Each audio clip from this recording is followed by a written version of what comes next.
বক্রেশ্বর মহাশ্মশানে ঘোর অন্ধকার, শহীদের শেষকৃত্য করতে নিয়ে আসা হলো ভাড়ার লাইট। শহীদ সুজয় ঘোষের শেষকৃত্য সম্পন্ন হলো বক্রেশ্বর মহাশ্মশানে।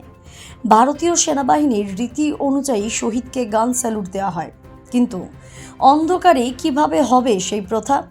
তাই তড়িঘড়ি ডেকোরেটরস থেকে নিয়ে আসা হলো লাইট।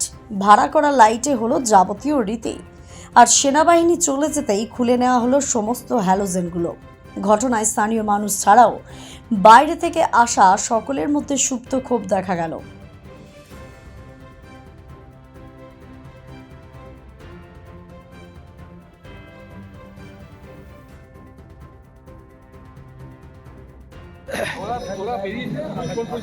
এটা হচ্ছে আমাদের বক্রেশ্বরের মহাশ্মশান।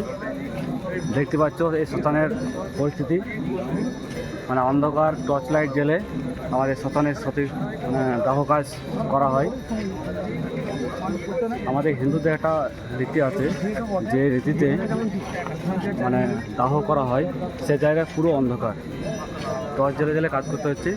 আপনারা সবাই দেখুন মানে কতটা ইয়েতে গেছে।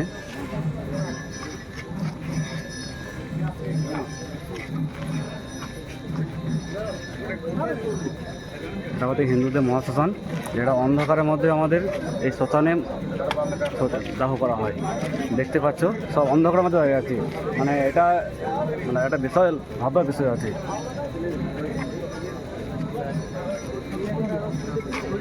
এটা অন্ধকার, আমরা চারিদিকটা ঘুরে দেখছি।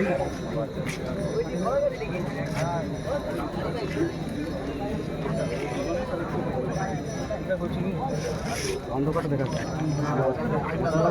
অন্ধকারটা দেখাচ্ছে।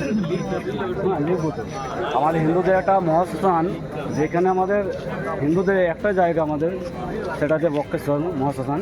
সেখানে আমাদের হিন্দুদের অন্ধকারে টর্চ জ্বেলে কাজ করতে হয়, সেটা আমি একটা ভিডিও করছি। বক্রেশ্বরের মতো জেলার একটি সতীপীঠ এলাকার শ্মশানের এই রকম অবস্থা দেখে হতাশ সকলেই। এখন প্রশ্ন হচ্ছে, এত বড় শ্মশানে কেন পর্যাপ্ত আলোর ব্যবস্থা থাকবে না? যেখানে প্রায় প্রতিদিন শখানেক মানুষের যাওয়া আসা, প্রতিদিনই সন্ধ্যা রাতের দিকে মৃতদেহ আসছে, সেখানে প্রশাসনের এরকম হীন দৃষ্টি কি শেষকৃত্য করতে আসা মানুষদের উপর উদাসীনতা নয় কি? প্রশ্ন থেকেই যাচ্ছে।